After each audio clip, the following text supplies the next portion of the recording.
പ്രിയപ്പെട്ട കായിക താരങ്ങളെ എല്ലാവർക്കും നമസ്കാരം. ഞാൻ സൈജു ചെറിയ, sports psychologist and judo coach. ഒരു കായിക താരങ്ങളുടെ വിജയത്തിലേക്ക് വേണ്ടിയിട്ടുള്ള സൈക്കോളജി സ്കില്ലുകളെക്കുറിച്ചാണ് നമ്മൾ കഴിഞ്ഞ വീഡിയോകൾ ചെയ്തുകൊണ്ടിരുന്നത്. അതിൻ്റെ തുടർച്ചയായിട്ടുള്ള അടുത്ത സ്കില്ലുകളെക്കുറിച്ചാണ് നമ്മൾ പറയുക.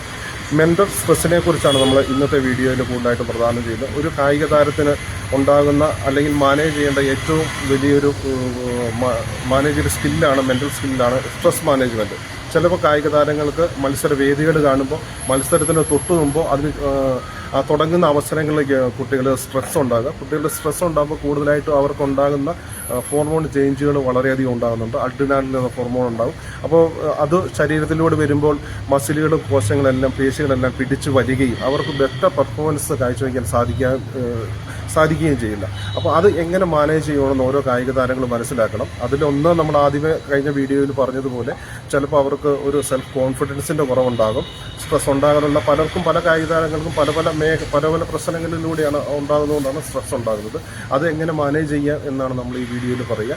അപ്പോൾ അതുണ്ടാകുന്ന കൂടുതലും അവർക്ക് അവരുടെ മസിലുകൾ, ഈ ബ്രീത്തിങ് എക്സസൈസുകൾ ആണ് ഏറ്റവും. പിന്നെ അവരുടെ മസിലുകളൊക്കെ ഒന്ന് റിലാക്സ് ചെയ്യുക. പിന്നെ പോസിറ്റീവ് ടോക്കുകൾ പറയുക. നമ്മളെക്കുറിച്ചുള്ള കഴിവുകൾ, നമ്മളെക്കുറിച്ചുള്ള പോസിറ്റീവുള്ള കാര്യങ്ങൾ, പോസിറ്റീവ് ടോക്കുകൾ പറയുമ്പോൾ സ്ട്രെസ് മാനേജ്മെൻറ്റ് കുറച്ചൊക്കെ കുറയാനും നല്ലവണ്ണം മസിലുകളൊക്കെ ഒന്ന് റിലാക്സ് ചെയ്ത് കൊടുക്കുക. മസിലുകൾ, ബോഡികൾ റിലാക്സ് ചെയ്ത് കൊടുക്കുക. മറ്റൊരാളുടെ സഹായം തേടുക അല്ലെങ്കിൽ സ്വന്തമായിട്ട് ചെയ്യുക. ഇതൊക്കെയാണ് സ്ട്രെസ് മാനേജ്മെൻറ്റ്.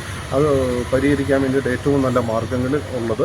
അപ്പം അതും പിന്നെ പോസിറ്റീവായിട്ടുള്ള ടോക്കുകൾ നമുക്കുണ്ടായിരിക്കും. പോസിറ്റീവായിട്ടുള്ള ടോക്കുകൾ നമ്മളെ തന്നെ മനസ്സിനെ പറഞ്ഞ് നമ്മുടെ പോസിറ്റീവിനെ കുറിച്ചുള്ള കാര്യങ്ങൾ, മത്സരത്തിനെ കുറിച്ചുള്ള കാര്യങ്ങൾ ഇത് പറഞ്ഞ് മനസ്സിനെ ഒന്ന് പരിഹരിച്ചാലും സ്ട്രെസ്, പിന്നെ അതിൻ്റെ കൂടുതൽ അല്ലെങ്കിൽ പിന്നെ ആ സാഹചര്യത്തിൽ നിന്ന് കുറച്ചൊക്കെ സ്ട്രെസ് മാനേജ്മെൻറ്റ് ചെയ്യണമെങ്കിൽ ആ സാഹചര്യങ്ങളിൽ നിന്ന് കുറച്ചൊക്കെ മാറി നിൽക്കുമ്പോൾ ചിലപ്പോൾ അല്ലെങ്കിൽ നല്ല മ്യൂസിക് കേൾക്കുക, അങ്ങനെയൊക്കെ നമുക്ക് സ്ട്രെസ് മാനേജ്മെൻറ്റ് ചെയ്യാൻ നമുക്ക് സാധിക്കും.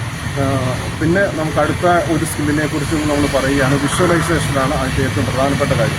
മത്സരങ്ങൾ, പഴയ പോസിറ്റീവായിട്ടുള്ള കാര്യങ്ങൾ കാണുന്നതിനൊപ്പം ഒരു മത്സരത്തെ മൊത്തം ഒരു കായിക താരങ്ങൾ മുൻപേ മനസ്സിൽ വരയ്ക്കാൻ വേണ്ടി ശ്രമിക്കണം. അങ്ങനെ വിഷ്വലൈസേഷൻ ചെയ്യുമ്പോൾ പിന്നെ സ്റ്റെപ്പ് ബൈ സ്റ്റെപ്പായിട്ട് വിഷ്വലൈസേഷൻ നമുക്ക് നടത്താൻ പറ്റും. നമ്മൾ എന്തെങ്കിലുമൊക്കെ നമ്മുടെ പഠന രീതികൾ, നമ്മൾ ചെയ്ത കാര്യങ്ങളെക്കുറിച്ചൊക്കെ മനസ്സിലുണ്ടായി അത് പോസിറ്റീവായിട്ട് നമുക്ക് വിഷ്വലൈസേഷൻ നമുക്ക് അതിൻ്റെ അകത്ത് ചെയ്യേണ്ടതായിട്ട്. വിഷ്വലൈസേഷൻ ചെയ്യുമ്പോൾ 1 by 1 സ്റ്റെപ്പ് ബൈ സ്റ്റെപ്പായിട്ട് വിഷ്വലൈസേഷൻ ചെയ്യുന്നതാണ് കായിക താരങ്ങൾക്ക് ഏറ്റവും ഇമ്പോർട്ടൻ്റ് ആയിട്ടുള്ള കാര്യം. അങ്ങനെ നമ്മുടെ സ്ട്രെസ് മാനേജ്മെൻറ്റ് വിഷ്വലൈസേഷനും കൂടെ ആകുമ്പോഴത്തേക്കും ഒരു നല്ലൊരു പോസിറ്റീവായിട്ടുള്ള കാര്യങ്ങൾ നമുക്ക് ഇത് സൈക്കോളജി സ്കില്ലുകൾ ഡെവലപ്പ് ചെയ്യാൻ വേണ്ടി സാധിക്കും.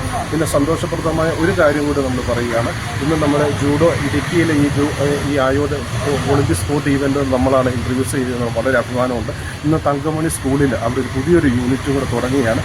2 മണി മുതൽ നമ്മുടെ ലൈവായിട്ട് ആ ഒരു പ്രോഗ്രാം കൂടെ നമ്മൾ എടുക്കുന്നുണ്ട്. അപ്പോൾ അതും കൂടെ പ്രിയപ്പെട്ട കായിക താരങ്ങൾ പ്രേക്ഷകർ കാണുമെന്ന് സ്നേഹപൂർവ്വം ഞാൻ അറിയിക്കുകയാണ്.